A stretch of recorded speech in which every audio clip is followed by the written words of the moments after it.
This is Krishnamohan. ఈరోజు ఒక important concept తీసుకుందాం. ఎట్లా ఉంటుందంటే క్వశ్చన్ జనరల్ తీసుకుందాం. ఒక కొంత సొమ్ము,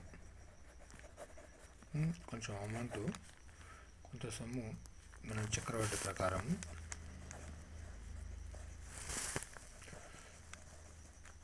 ప్రకారంగా తీసుకుంటే, ఉదాహరణకి 8 సంవత్సరాలలో 3 రెట్లు అవుతుంది మనకు.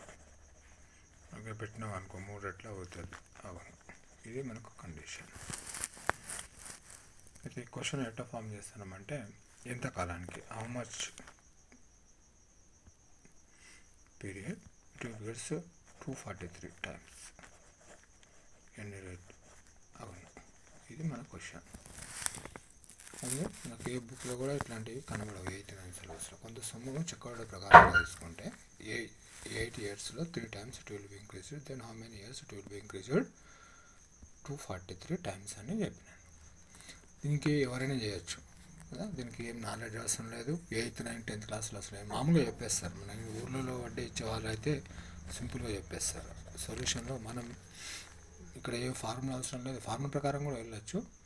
మనం ఇప్పుడు ఈ 3కి 243కి మనం ఫ్యాక్టర్ చూసుకోవాల్సి ఉంటుంది, అంతే కదా. ఫ్యాక్టరైజేషన్ మనం ఇవన్నీ అవసరం లేకుంటే డైరెక్ట్గా మనకు 243కి చూసుకుంటే ఏమొస్తుంది, 81 3s వస్తుంది. మళ్ళీ ఈ 81 ఏం రాయొచ్చు, 9 9s రాయొచ్చు. దీంట్లో ఎన్ని 9s ఉన్నాయి, ఎన్ని 3s ఉన్నాయి, దీంట్లో 3 cubes ఉన్నాయి, దీంట్లో 3 cube ఉంది. ఓకే, ఇక్కడ 3 cube, ఇక్కడ 3 cube, ఇక్కడ 3